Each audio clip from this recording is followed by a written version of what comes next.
The human need to explore is deep within all of us. Our ancestors crossed mountain ranges, sailed open oceans to map new lands, and sought out the unknown, while always looking to the stars. We're curious, and now we're at a place where we can pioneer new horizons. Now is the time. You, Shepard, have cleared the tower? To open the promise of space to all. Guys, we're doing it! And lay the way for generations to come. When our descendants look to the stars, they'll remember this time. When they reflect on where it started, they'll remember this place. And when they honor those first explorers who said, "Let's go," they'll remember these bold steps. We are of blue origin. And this Let's do this, New Glenn. is just the beginning.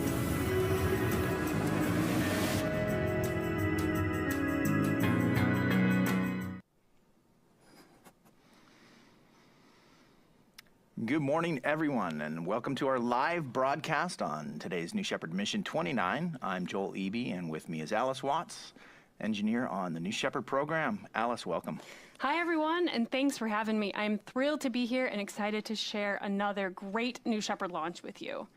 Today marks the 29th mission overall for our New Shepard flight program, and it's a really special one. Today, it's all about the moon.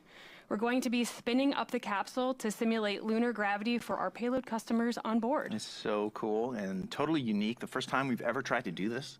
The program's come a long way, and note that this is the first New Shepard mission since our inaugural New Glenn flight into orbit just a couple weeks ago. So now New Shepard is one of 2 active launch systems at Blue Origin. What a time.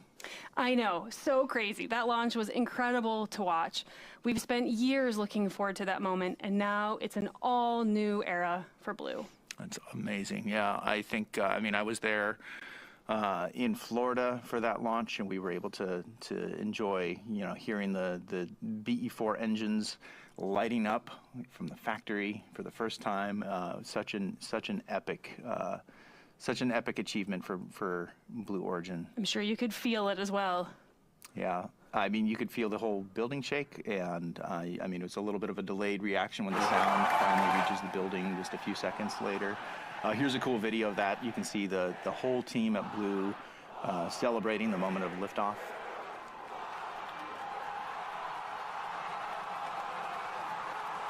I love seeing this clip, the amount of passion that Team Blue has to be able to all join in. This is, by the way, this is in the middle of the night when they all showed up at our auditorium there in Kent and cheered on the liftoff of that rocket. Such a cool moment. So much passion from Team Blue. Congrats once again to the New Glenn team for reaching orbit on our first attempt. So getting back to today's flight, Alice, lay the groundwork for us. Tell us what's going on here. Yeah, so there's no crew on board this one today. We're flying another one of our signature payload flights, though. Yeah, and one remarkable thing about our system is that our capsule and engines and our boosters, they're all completely interchangeable between different vehicles. So you might remember we launched an all-new capsule and booster combo recently on our NS-27 mission. Today we're flying the reusable booster from that mission, but the capsule that we use for payloads is in action today. That one's been in flight since 2017. It's seen a lot of space action so far. You're right. That capsule's had 10 flights so far, and overall this will be the 14th payload flight for the program. And after today, we'll have flown over 175 payloads to space. Amazing. We now have 3 capsules and 2 boosters in service to better address all of the demand for our payload and astronaut customers. We're already seeing that happen. We've flown 47 people above the Kármán line so far, and that accounts for nearly 7% of all astronauts to date. It's a thrilling time for space exploration, and for all of us here at Blue Origin. All right, we're at T-minus 12 minutes to go here. Let's talk about what do we have on board today. Yeah, this flight is carrying 30 payloads, 29 of which are inside the crew capsule, and one of them is on the booster. Now, over half of these payloads are funded by NASA's Flight Opportunities Program. They're testing innovations critical to achieving the Artemis's program goals and exploring the lunar surface. The other half of the payloads come from universities and commercial providers. These are also testing innovations that advance various lunar efforts. It's all about the moon. And speaking of testing, 4 of these payloads are from Honeybee Robotics, a Blue Origin company. The team there is doing some really, I'd say, some groundbreaking work, wouldn't you say? Yeah, I would. After all, these technologies are all about breaking ground on the moon. Specifically, they're about lunar regolith, or the soil of the moon. They're researching how we'll excavate and process that soil. Honeybee is doing a lot of great work for us right now, as well as paving the way for future lunar exploration and habitation. And if you've been following Blue, you know how important all this lunar research is for our mission and vision. So, hey, big shout out to the Honeybee team for all their incredible work.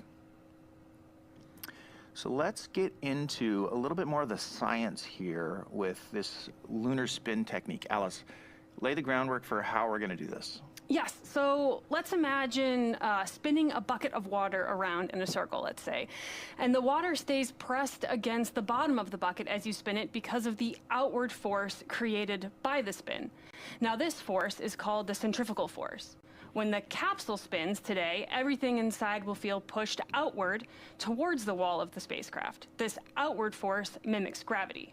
Now, to simulate lunar gravity, which is about 1/6 that of Earth's gravity, the capsule's spin speed is carefully controlled. The faster it spins, the stronger the force. So the spin is calibrated to match the weaker pull of gravity on the moon. Now, this isn't real gravity, but rather a force that feels like gravity because of the spin. Today, we will be spinning at 11 rotations per minute. And compared to our normal spin rate of a half a rotation per minute, today's will be a much more intense spin, 22 times more intense to be specific. That's pretty significant. And think about that. We're able to do this testing only 62 miles away from Earth, or that's where the Kármán line is, 100 kilometers, rather than having to go, you know, all the way to the surface of the moon, or 240,000 miles away. So this testing is much more achievable. And tell us, like, what kinds of testing are we going to be doing within these payloads? Yeah, I just want to note that we have entered a hold here, so we'll watch that clock. But to talk specifically more about the payloads, let's imagine what it would take to go back to the moon. Now, this time to stay. What kind of technologies are required, and how would we do those tests here on Earth before the voyage? Well, you'd need to cover these 6 crucial areas: in situ resource utilization, or ISRU, dust mitigation, advanced habitation systems, sensors and instrumentation, small spacecraft technologies, as well as entry, descent, and landing technologies.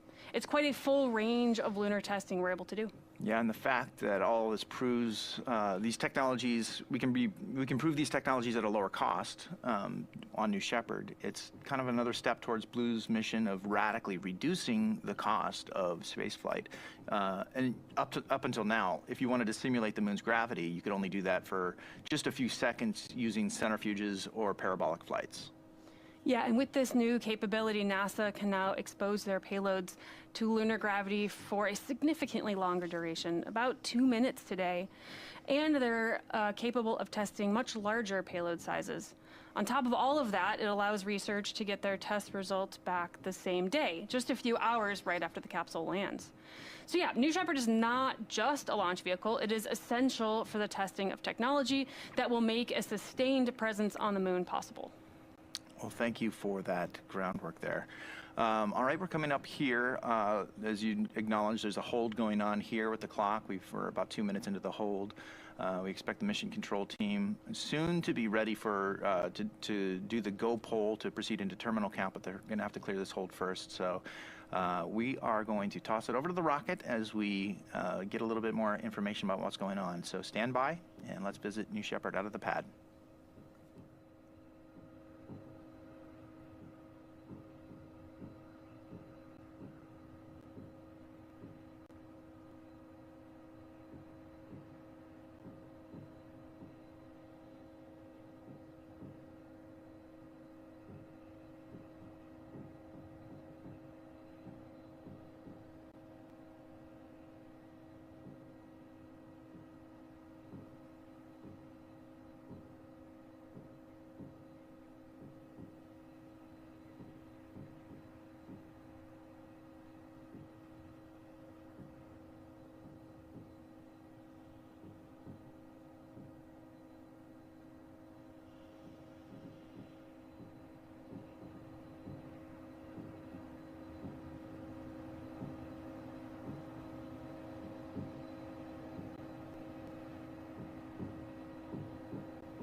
right, welcome back, everyone. We are looking at the New Shepard rocket on the pad, getting ready for the NS-29 flight. This is the 14th payload flight for the program today. We are still in a hold. The hold is, as you can see, it's ticking up there at about 6 minutes and counting.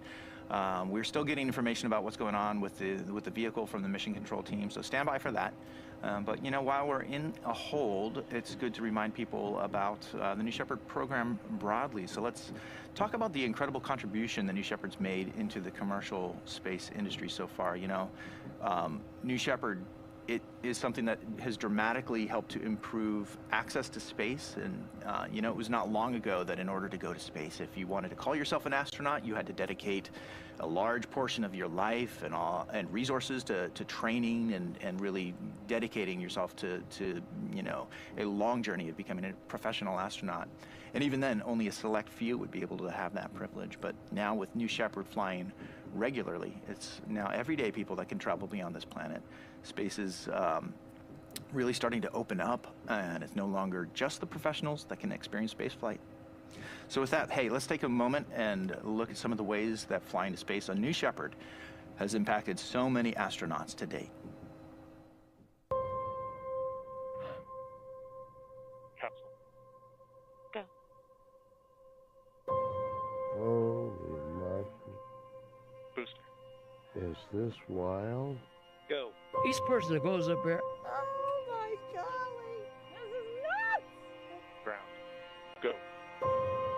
all of a sudden has a totally different perspective Wow, look at that view. Caps off. Go. of this little place here. New Shepard is go for launch. This is heaven! It's almost like an out-of-body experience.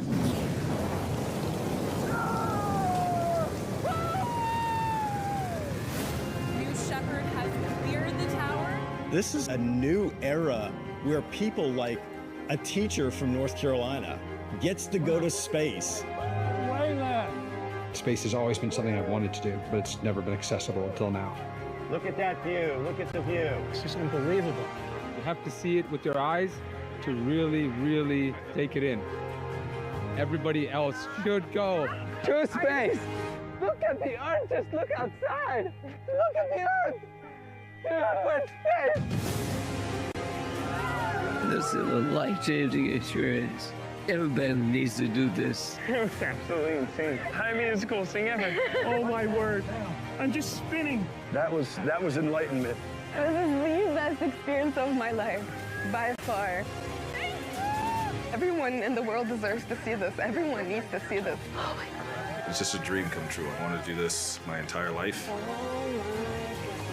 I just went to space as the first woman from Mexico. I think we need to give this gift of perspective to everybody. Oh man, this is so cool. I always said I'm gonna do it, and I just did it. We went to space! What you have given me is the most profound experience I can imagine. I can't believe this. As soon as you land, you will want more of it.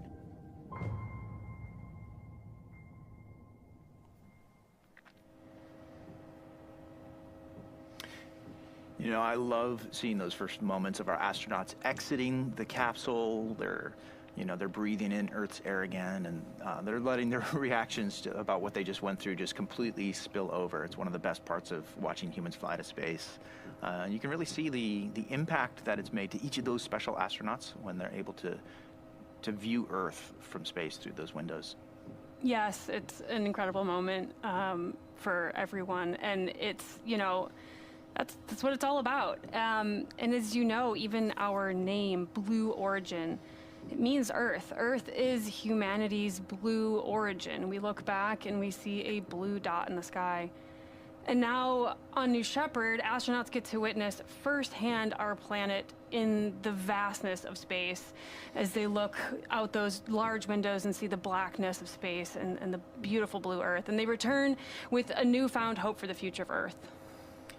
So yeah, let's talk about, I mean, today we're doing a payload flight, the 14th payload flight. We talked about this. We're doing some really cool new lunar spin technology that we're going to try out to simulate lunar gravity.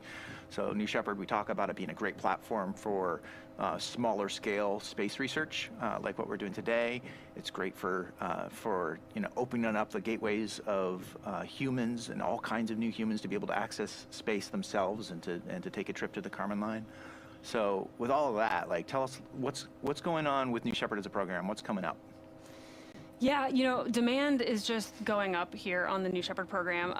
Blue will be, we'll be increasing our cadence capacity over the year, and but one thing we will never compromise on is safety. We like to talk about all of the redundant safety systems we have all over the New Shepard vehicle. There are backups to the backups. The entire system has been designed around safety at the center. That's right. I want to cut in here and just kind of note that we're still in a hold with the New Shepard 29 mission as we get ready to launch today. So the intel we're getting from Mission Control is actually about weather today. We're actually waiting. As you can see, there's a cloud cover above us. We can fly in clouds. Our camera systems, of course, they can't always see clearly through the clouds when we are up there, so we prefer to have clear skies when we're flying. But nothing's necessarily going to prevent us, but they're still taking a look at weather. I think they've sent a weather balloon up there, and they're waiting for the right data to show up with the results of that weather balloon check. So that's what's causing the hold at the moment. So we're going to keep waiting through this hold as we give the mission team some time to get the right data that they're looking for. So getting back to New Shepard, I mean, you talked about that commitment to safety. It's not just for our astronauts; it's also for everyone back at the ground in Texas. There's a crew. I mean, your team, Alice, is down there in mission control and supporting the launch. So it's when we talk about safety, it's not just for the astronauts that are aboard on human flights. It's also for all the people that are on the ground in West Texas as well. Yeah, that's right. The team is not too far away from that launch pad that we're looking at right now. Only a couple miles. So keeping everyone safe is of utmost priority here. Yeah. All right, so still in a hold, 13 minutes and counting. We're going to just toss it back to the rocket, keep enjoying these live views that are coming from West Texas of New Shepard on the pad. And we will be right back as soon as we have a little bit more information. Stand by.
All right, everyone, welcome back. This is the NS-29 mission for New Shepard. This is the 14th payload flight for our vehicle program.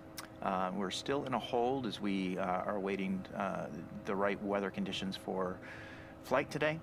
But while we're in a hold, let's revisit that exciting flight that happened just a couple weeks ago. We talked about that at the top of the show. The New Glenn 1 NG-1 mission was the first orbital mission for Blue Origin. For years, we've been, doing these New Shepard broadcasts and talking about what's going on behind the scenes as the New Glenn team designs and builds and tests the New Glenn vehicle. Well, that's now, for the first time ever, it's behind us, and we had a great, successful flight. So we're thrilled that we got to cross this important milestone of reaching orbit on our New Glenn vehicle. Let's go take a look back at how that flight went. New Glenn is ready for launch of Blue Ring Pathfinder. This is our first flight, and our key objective today is to reach orbit safely. GS1 at flight level. Quick water start. 3, ignition, 2,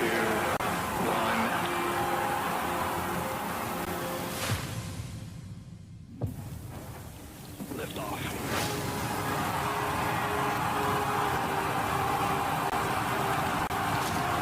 All 7 engines at full thrust.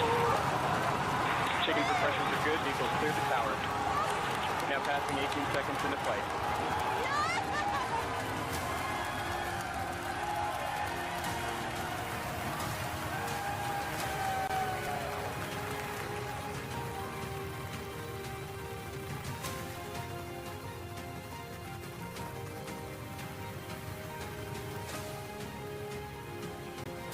Separation confirmed. And we have ignition on both B3Us. Chamber pressure is good. GS2 is now orbital. We've got to orbit safely. Congratulations, Blue Origin. Y'all have gone orbital.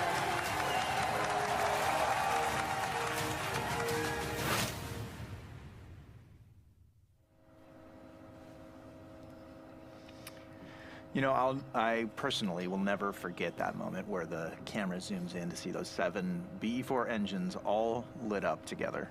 I know, those mock diamonds were crazy. I've seen them during an engine test down in Texas, but like 1 engine, not 7 engines. Totally. So to see them all together on the vehicle, clustered like that, creating that beautiful pattern, it's just breathtaking. Yeah, totally. I mean, for so many years, you're, building this vehicle. I mean, my team is the content team at Blue, so we're, creating like animated packages showing what New Glenn's going to look like when it's flying.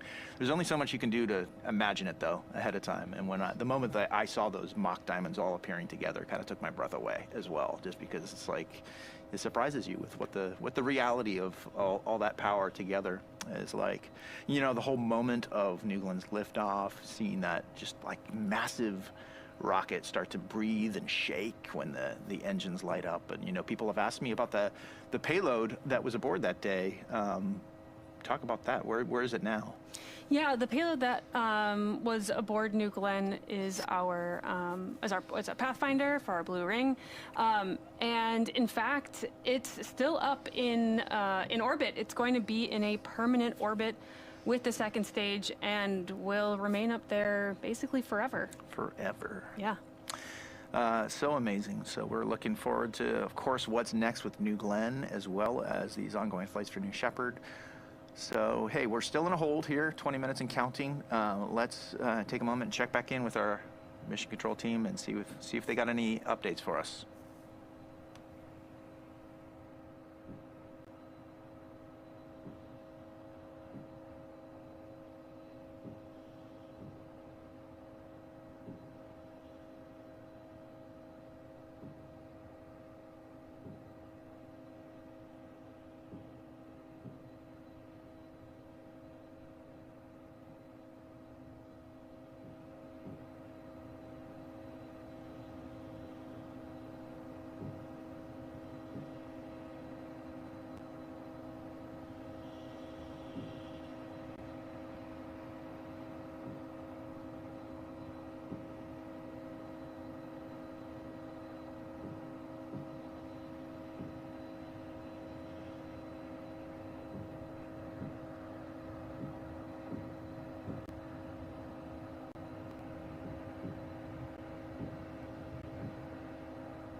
Welcome back, everybody.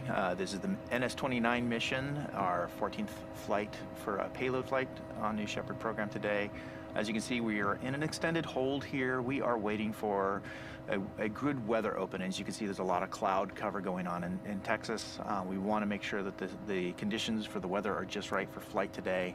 I know personally, I am looking forward to seeing whatever we might be able to see from the camera views on the ground of the Lunar G spin technique that we're going to do today. So, I mean, definitely we want to see clear skies if it's possible, but as you can see, it's a lot of cloud cover.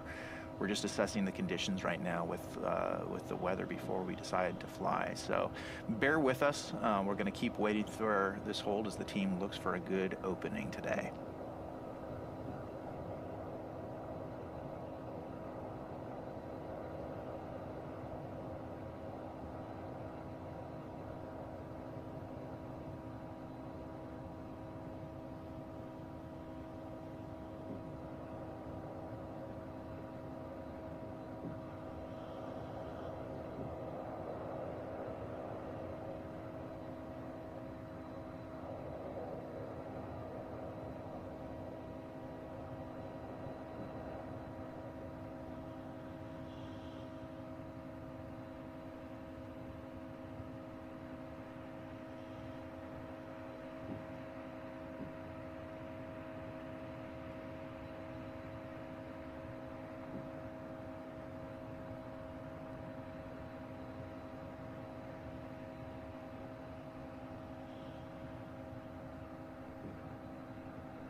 All right, welcome back, everybody. As you can see, we've been in 30 minutes of hold almost here as we are assessing the weather conditions for today's launch.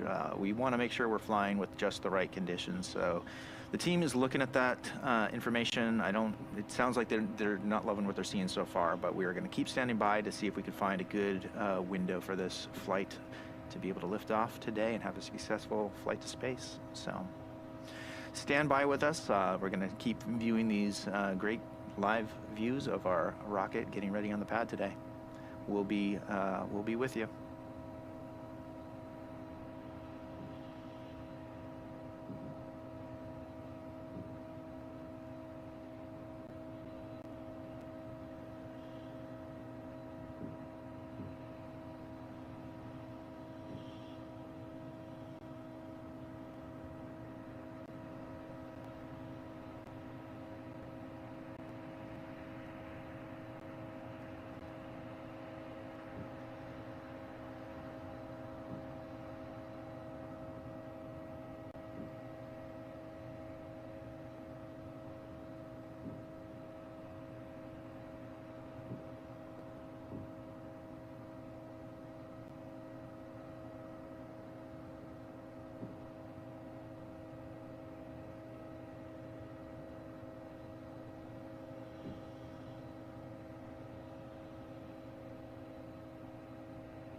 Welcome back, everybody. We are still wading through this hold as our team assesses weather conditions for today's launch. And, you know, on the topic of weather, we have a team that is, you know, very faithfully working in the background, assessing weather conditions, and there's a lot that goes into making weather decisions for New Shepard.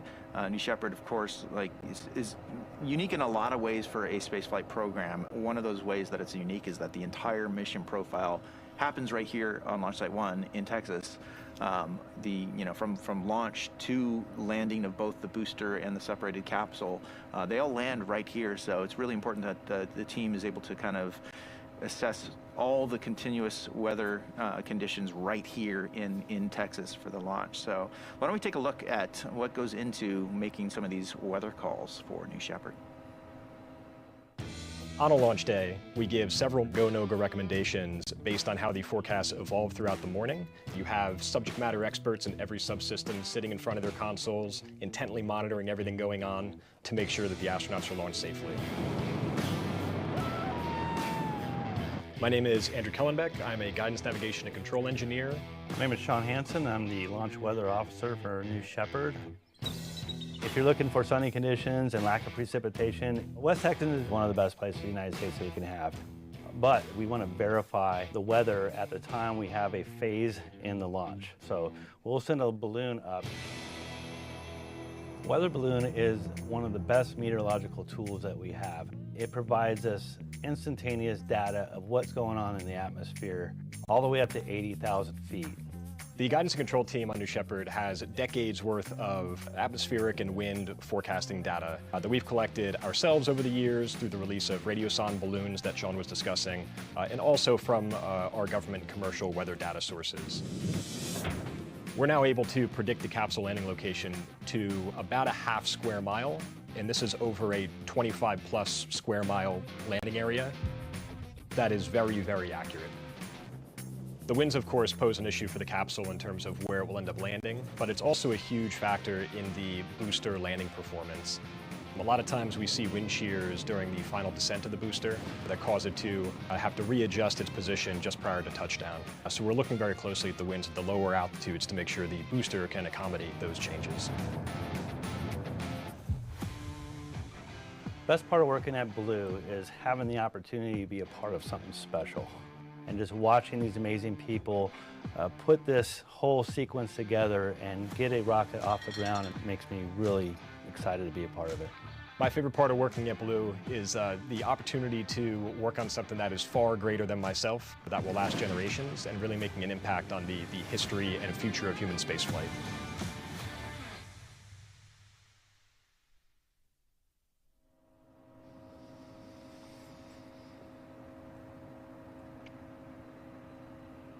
Yeah, there's a lot that goes into making these weather calls. Every time I see that video, I'm reminded about all the complexity that the team has to be able to track as they're looking for all the right weather conditions for flight. So, yeah, and it's not necessarily just what you see, you know, from the ground. There's a whole layer of atmosphere that we have to go and make sure is good for New Shepard. You know, we rely on that to make sure that we have a safe launch and land for the booster and capsule. So lots of work that goes into predicting weather and assessing weather on launch day. Now, I can say from the camera side, like we have these long-range cameras that are sitting on the ground ready to point up at the rocket and watch it in flight. Once it does pass through a cloud layer, we have, you know, infrared cameras to be able to kind of look through that. And that's why if you've watched these broadcasts before, that's probably what you might remember noticing is sort of these funny colored views that are infrared cameras that are picking up heat signatures from the vehicle that are on the other side of the clouds. So that's possible too, but it's always nice to be able to fly on a completely clear day. You just don't always get that. So we're hearing from Mission Control. They're still waiting for these conditions there's a potential window. They're holding it open for this window. So stand by, bear with us. I know it's never fun to wait through all these holds, but sometimes you just got to wait for the right conditions. So we're going to keep standing by here. Let's toss it back to New Shepard as we check in again with our Mission Control team.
All right, welcome back, everybody. We're still waiting through this hold as the mission team assesses weather conditions for today's flight. While we're in the hold, let's take a moment to recognize some of the people who work at Blue, the individuals who drive our amazing programs here at Blue. We've got such incredible technology and such an important mission here at Blue. Overall, the mission that guides us. But we always like to say it's the people of Blue that make this place truly great. So let's now take a moment and introduce you to one of those very special Team Blue members. It's a privilege to work at a company that makes quality rocket engines. Using a combination of CNC and laser cutters, I produce and install parts on our engine nozzles. I love what I do, and I'm honored to be a part of something so historic and unique, especially when I see that engine light up. I'm excited to wake up every morning, knowing that the work I do every day will lead to millions of people living and working in space. I'm Darren III, a welder and laser operator at Blue Origin, and together we are building a road to space for the benefit of Earth.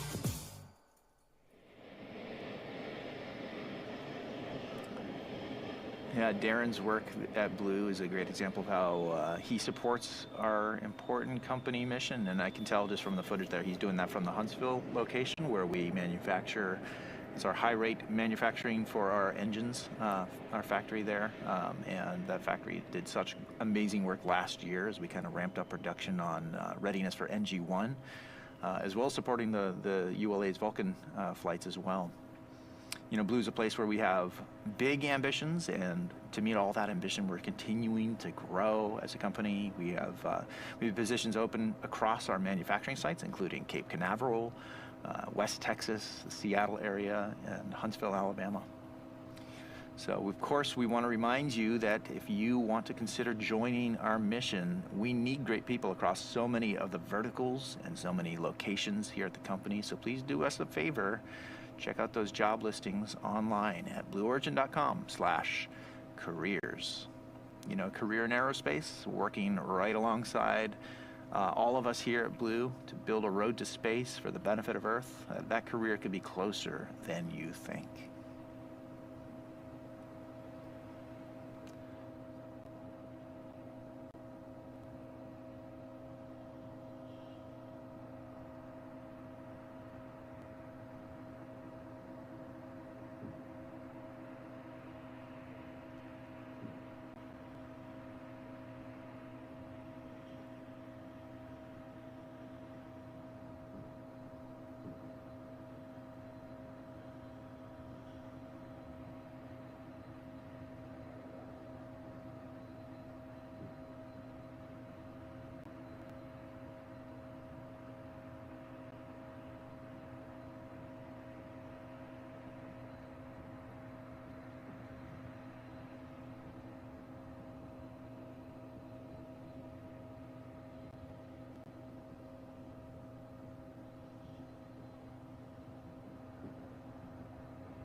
All right, welcome back, everybody, and thank you for your extended patience as we get through this extended hold here. 48 minutes and counting on this hold. This is one of the longer ones we've seen, but of course there's the team in Mission Control is looking for just those ideal conditions for flight, and the weather balloon that they had sent up, they're just assessing the data is coming back from that weather balloon, and they're just hoping to find a good window here. So bear with us. We're still looking for that great window for flight today. We're in contact with Mission Control here in the background, and we'll just keep bringing you updates as long as there's a chance we're still going to fly today. So bear with us. Let's toss it back out to New Shepard as we wait through this hold.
Welcome back, everybody. We're still in a hold here as we assess weather conditions for the possible liftoff of New Shepard today on the NS-29 mission, the 14th flight of our payload system, our payload flights. This is the 14th one, and we've got some really cool Lunar G technology that is going to be tested on this flight. So we want to make sure the conditions are just right to get all those tests successfully sent to space. So while we're in a hold, while we got all these great live view cameras down in West Texas of our launch pad there in West Texas, Launch Site 1, let's zoom out a little bit and talk about the area where we launch, which is near the town of Van Horn, Texas. Let's take a little bit of a closer look at the home of New Shepard down in West Texas, Van Horn.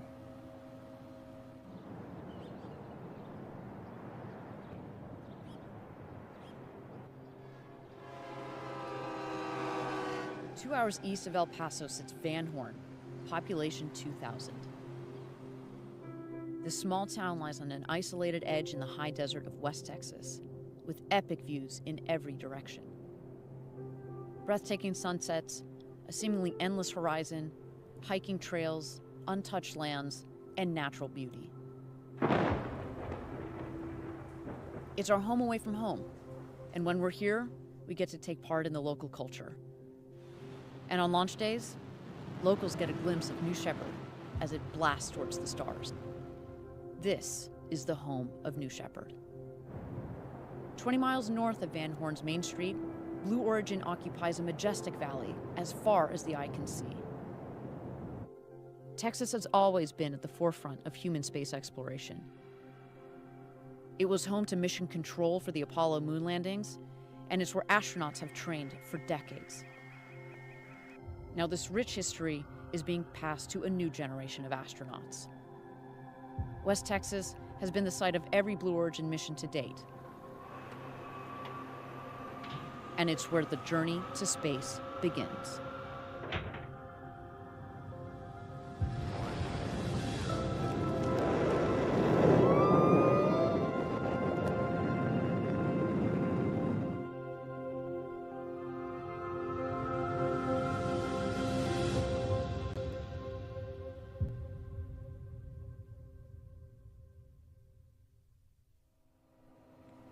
You're taking it.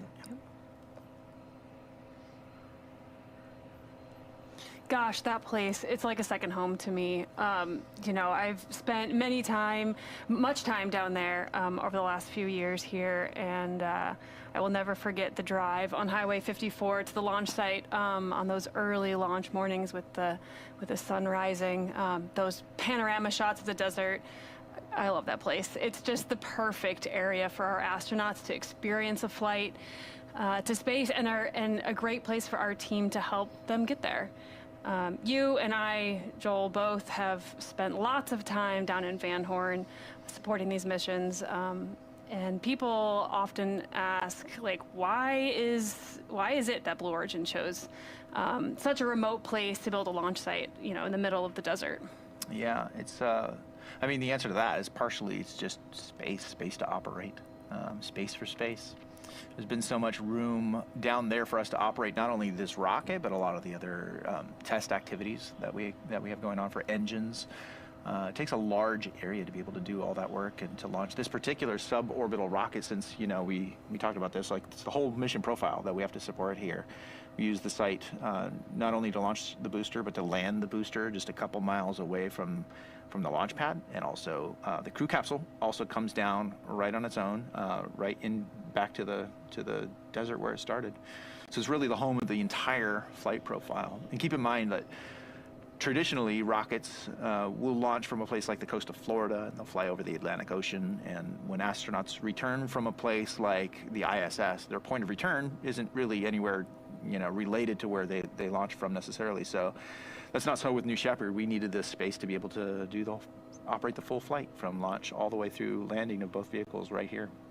And really, I mean, you know, this distant rural landscape that you're seeing here, it provides, you know, an expansive environment to not only launch New Shepard, but to test our engines, and to do all this operational work away from wildlife and human population.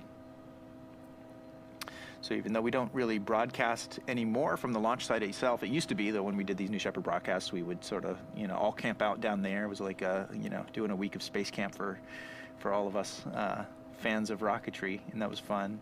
We don't broadcast from down there anymore. You and I are sitting here in our Kent headquarters to do this, but we get these live camera views that, you know, they always take you right back to the site. There's nothing quite like that. You mentioned it earlier, that, you know, the morning drive when you are, you know, waking up in Van Horn before the sun has come up and you're driving into the site. It's about, what, 25 miles or so. The sun is crusting over those mountains on the east. It's a really special feeling. Yeah, I've got a very special playlist I listen to every launch morning, and I still have that tradition today, driving in here early morning. So that beautiful sky there, you know, Yeah. the stars just light up at night, and it's just such a great place. It really sets the tone to go to space. Yeah, what you're looking at there, this picture is a live camera view of our landing pad. Obviously, we haven't flown the mission yet today, so the booster's not there yet, but you can kind of make out the little bit of a clearing space ahead in that shot, but that ridge of West Texas mountains to the west there, that's the feeling you get with these wide open skies you're talking about. We talk about space being the final frontier, and we kind of sometimes think about West Texas as sort of like that doorstep to the final frontier. So we're still in a hold here, 58 minutes. We're approaching about an hour of hold as we give the mission team time to just assess the conditions ready for flight. Again, they're looking primarily at the weather right now and making sure that they have a good window to operate this mission. Once again, this is a very special kind of mission for Blue Origin. This is the first time we're ever going to do this experiment where we spin the crew capsule and simulate lunar gravity, 1/6 of what Earth's gravity is like, through kind of basically creating a centrifuge in the crew capsule. And all of our payloads that we have on board today are kind of geared up to take advantage of that lunar G spin. So it's a very special mission, and we just got to make sure the conditions are just right to get this one done. So please bear with us. What we're hearing is that we have just a little bit more time that the mission team wants to be able to give to assess the conditions for flight. So I think it could be another 20 minutes or so from what we're hearing, that they're going to leave this window open and keep assessing the conditions for flight. So bear with us. We are going to keep watching and waiting here as we hopefully make our way towards liftoff. I do see there that some information on the screen is just kind of refreshed, and they've reset the mission clock to 10 minutes, but the whole clock, it's a new hold, a fresh hold. I think we probably crossed that 1 hour threshold. So yeah, we're going to continue getting some information here from Mission Control and hoping and waiting for a successful launch today. So bear with us. Let's go back to New Shepard on the pad.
All right, welcome back, everybody. We are still in a hold. We're giving the mission team time to assess the weather conditions for the flight today. As you can see, there's a heavy cloud cover going on. Like you said a little bit earlier, Alice, there's other things that we can't see with our eyeballs going on with the weather. We've sent up a weather balloon, and they're tracking specific conditions that they're looking for to make sure that we're ready for flight today. I personally can't wait to see the results of this mission, but of course, as with any mission, you got to make sure that the conditions are just right for flight. So we're going to keep giving them time. The mission team is saying that they need to assess this for a few more minutes to be able to know whether there's a window for flight today. So bear with us. Thank you for your patience. We also here are watching this live on air and hoping and crossing our fingers that we get a good moment to be able to fly to space today. And we're right there with you. So bear with us. Let's toss it back to the rocket on the pad.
Welcome back, everybody. We're still on a hold here in West Texas at Launch Site 1 as we are assessing the conditions for launch, and the team is still working their way through, looking for that good window to be able to launch today. Bear with us, stand by with us, as it takes a lot of patience to get through a hold like this, but that's okay. We've got to make sure that we're ready for flight, and all those factors got to line up just right. So in the meantime, we're here just plugged into the mission control in the background and making sure that we get all those updates, and we still have a window, a possibility that we are going to be able to lift off today, so that's what we're hoping for here. So bear with us as we look for that ideal condition. Let's toss it back to New Shepard as we wade through the hold.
Welcome back, everybody. We're still in a hold as we, as a reminder, we're waiting for the mission team to look for that right ideal condition, especially with the weather going on today in West Texas.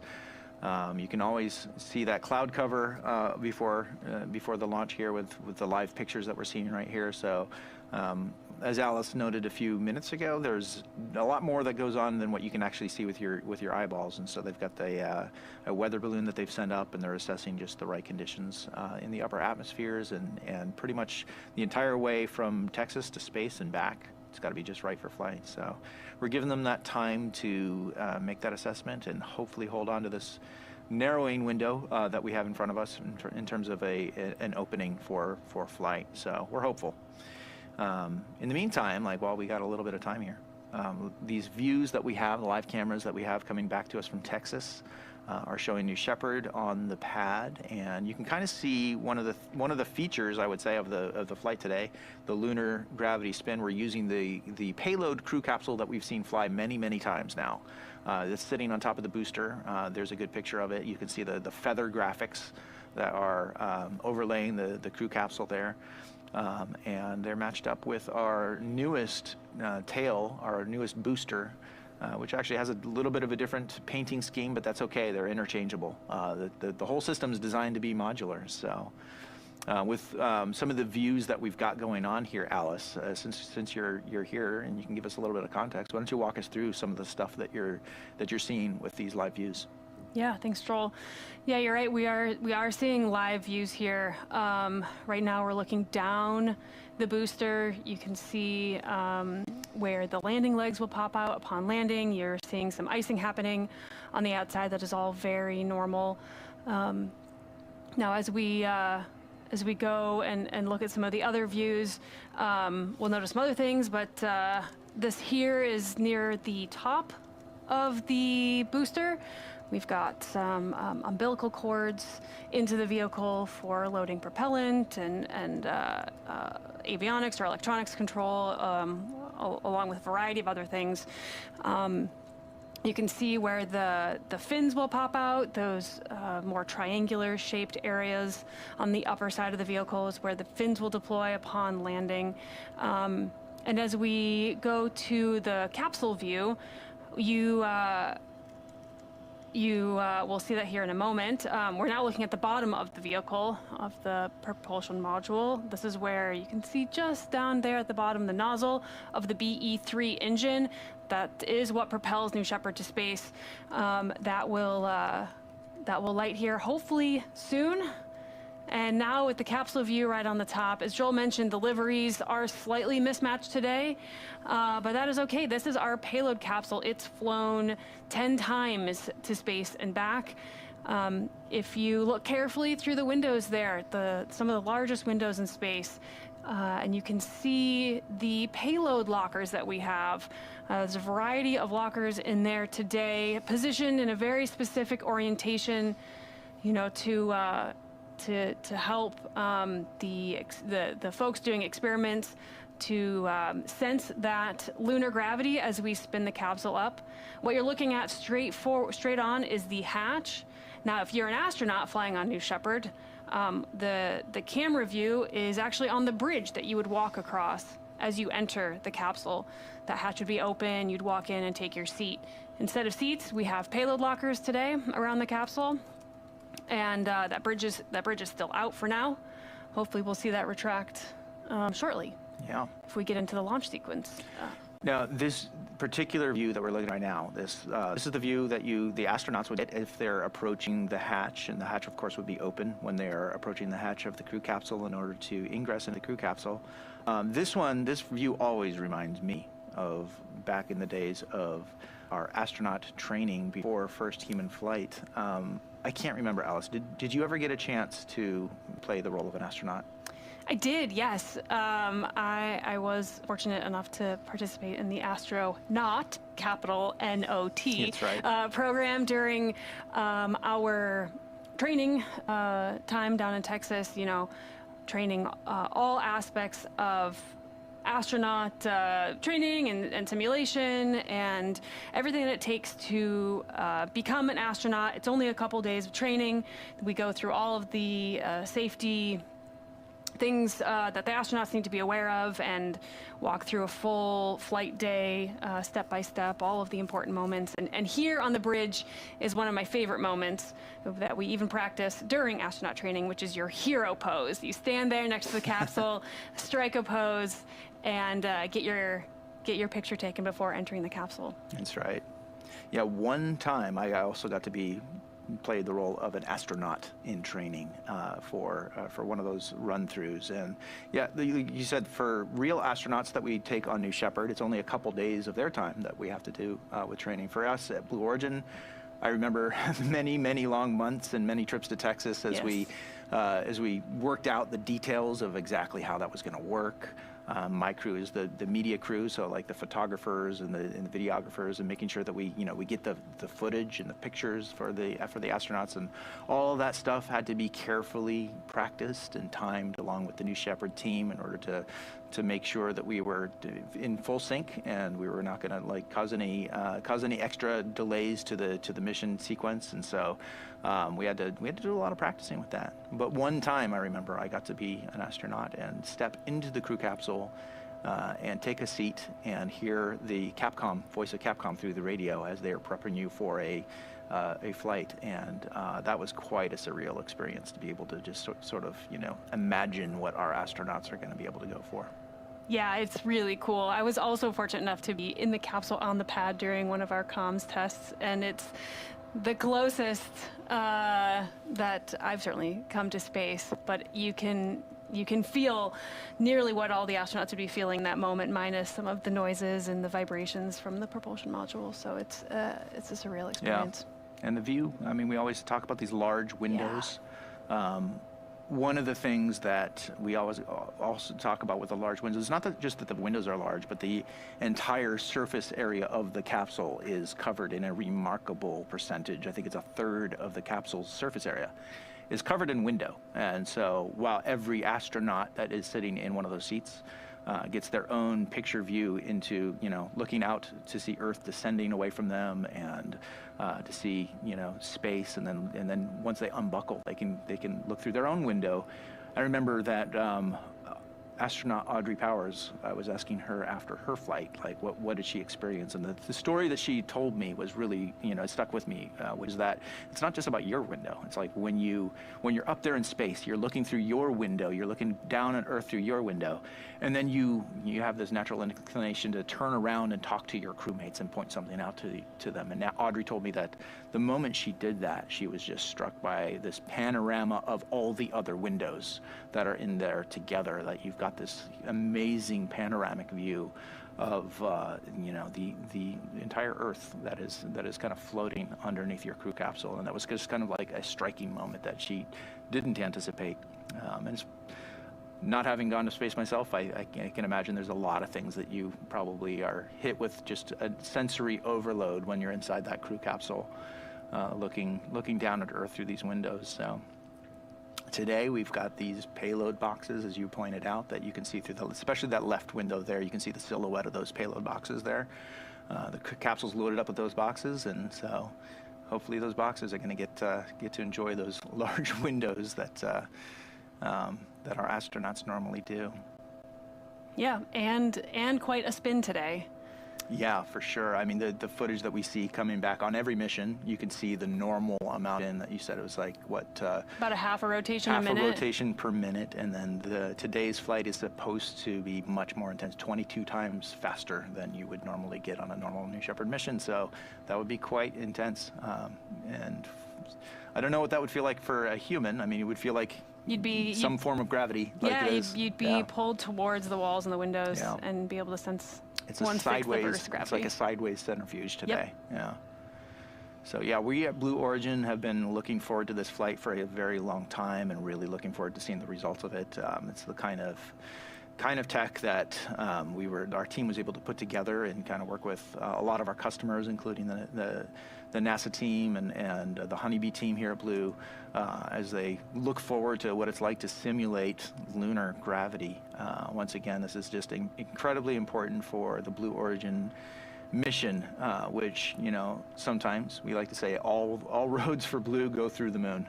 We've got a lot of things on our forecast of programs that all kind of are, in a way, interlocking, that kind of support one another.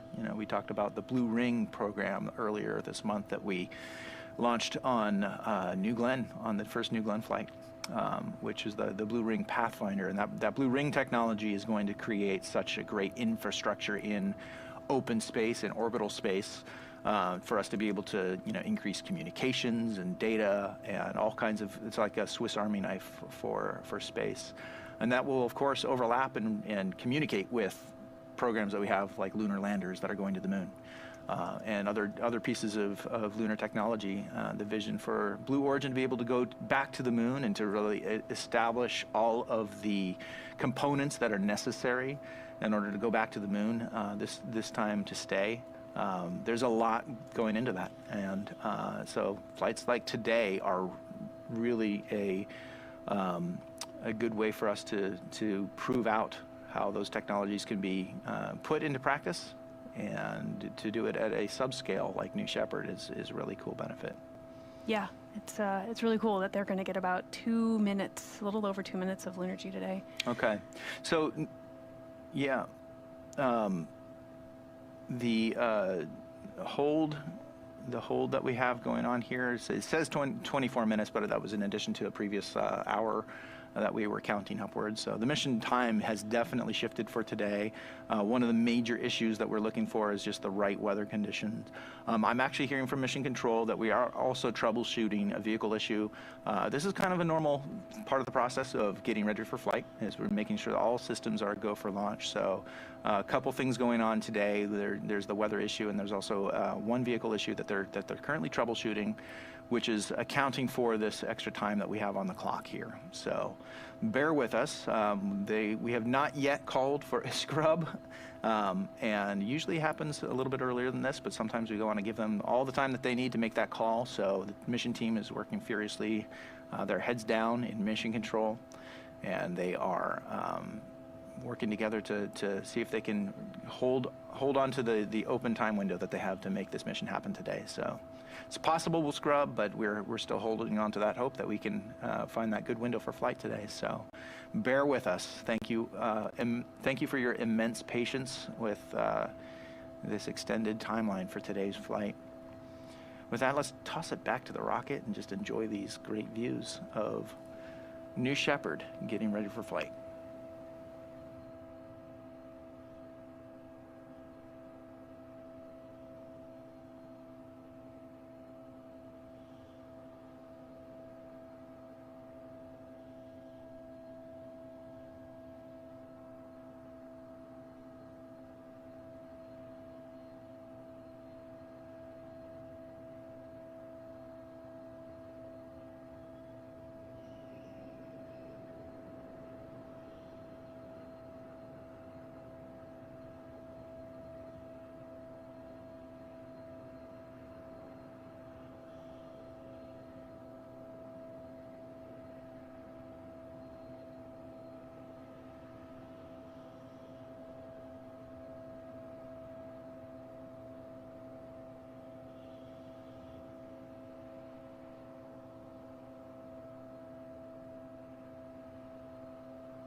All right, welcome back, everybody. This is the attempt for NS-29, the 14th payload flight for New Shepard program.